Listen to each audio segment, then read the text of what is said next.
iniistorbo.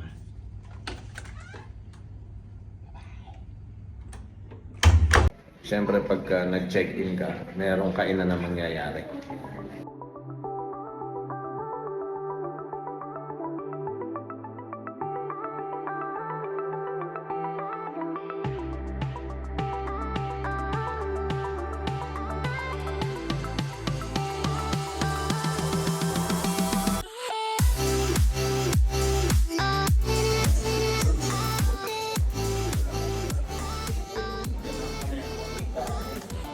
For me, rice is life. Tingnan niyo yung breakfast ni Mami. Yan, literal na breakfast. Oh, social, may omelette, ham, egg. Yan na ang breakfast. Social. Ngayon sa akin, breakfast ko. Rice, kagad, at saka omelette. Diba? Yan ang heavy breakfast. Eh, siyempre, kay Mami yan, uupo lang yan sa sasakyan. Eh ako, dahilan ko, ako magdadrive pagod ako. Diba, nagkaroon pa ako ng dahilan para mag-rice kasi nga, ako nga daw yung magdadrive. So, dapat heavy meal yung sa akin.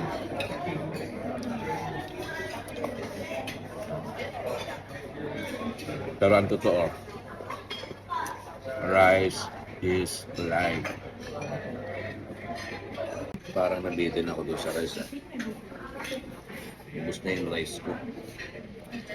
Parang gusto ko na mag-breakfast, Mami.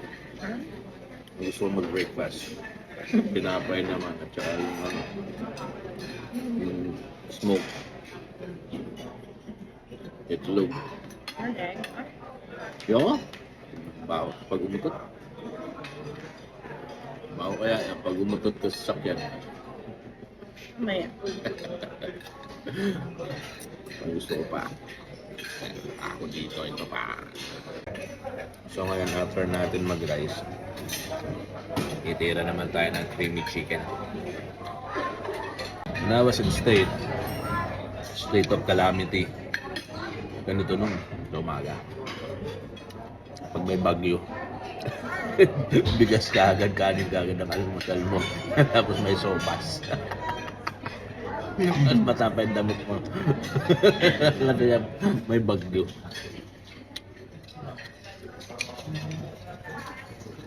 Pero ngayon, siyempre dito kami sa hotel, medyo social.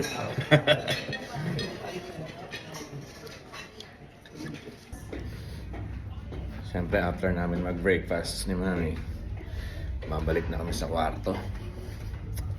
Ano pang mabang gagawin pagbalik sa kwarto?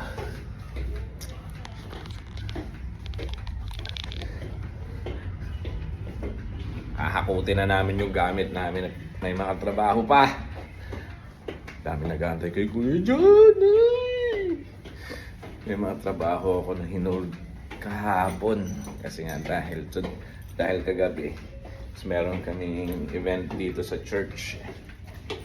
And syempre, unahin ko muna yung dito sa church. Open the door, Mami. Unahin ko muna yung gawain sa church. And then now, it's back to work na. Kaya, to all my kababayan here in Kuwait, kita-kits tayo soon. To all my kababayan, grabe. So all my kababayan here in Kuwait, sa mga transaction ko this morning,